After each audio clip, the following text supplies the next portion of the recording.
And I say, even as an archbishop, I would not expect my members to just sit down and wait to be slaughtered every time. Organize yourself, try your best to defend yourself, and disarm the unjust aggressor.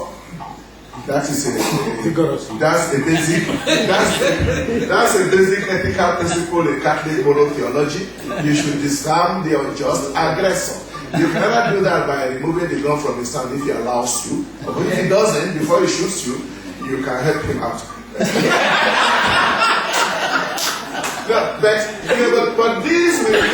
But this is not an activity you are carrying out as a Christian activity. It's an activity you are carrying out as a man with dignity who should defend yourself. Now, when I say that, they say that I am spoiling the case.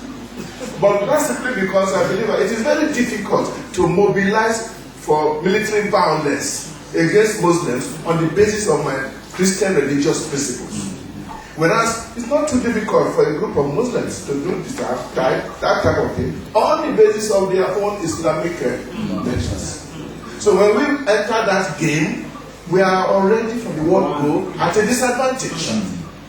And I think it is more in our own advantage to keep unmasking. All violence is violence. And tell government, deal with murderers, deal with arsonists, so that this whole question of impunity will not continue. For as long as they say they are doing it as Muslims, then the government is afraid. Yes. It's afraid to touch them. Because it's too dangerous. It's delicate to touch a Muslim leader. But the Muslim leader is a murderer. And incidentally, this is true that Muslims don't have the monopoly of violence. Some Christian people too have. Don't tell me this. We must agree to that. We must agree. Finally, I'm not as surprised that Matthew Kukah is a very brilliant and knowledgeable man, can be so ignorant. So ignorant as to say that NIREC was established by Obasanjo. That is not true. I know because I was one of the founders of NIREC. NIREC was put together on the initiative of the Christian Association of Nigeria, along with the leadership of the Muslims. So it is the Christian group and the Muslim group who came together to form the Nigerian Religious Council. The president was very happy about it, Obasanjo, and he supported us. He's even giving us, he's paying for all, he used to pay for our meetings in 5-star hotels. 5-star hotels. But we did not mind at all, because we believe we were doing a wonderful work for the country, and that there are many other meetings, not nearly as useful as our own, that the government is paying for in 7-star hotels. So personally, even as president of Ghana, I had no qualms at all about getting government money to organize NIREC meetings.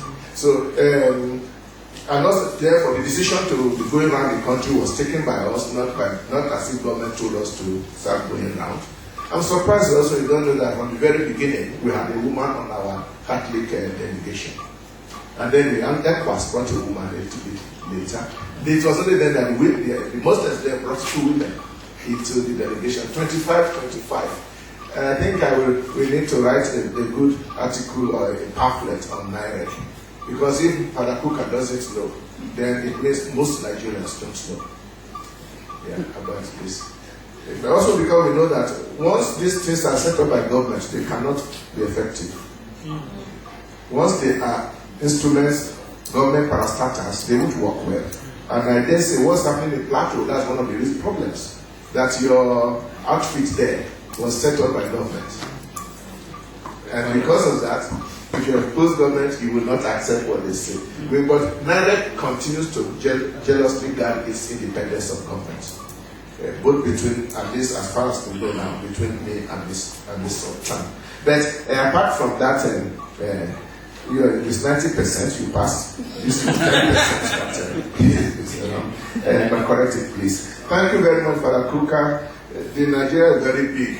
Our problems are big. I just want you to know that many of us believe that we have a great future and that we can have relations, deep relations, between some Christians and some Muslims. But there are some Christians with which some Christians can't even relate. And there are some Muslims who can't relate with some other Muslims. So this sort of cuts across now. My senior sister is married to a Muslim for the last 35 years, and I baptized the 2 children. And it is not an unusual situation. Okay. I baptized the children because the poor man said, well, I'm the nephew of an archbishop, what can I do?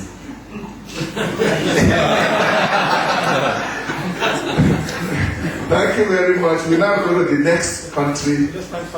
We thank Father Kukah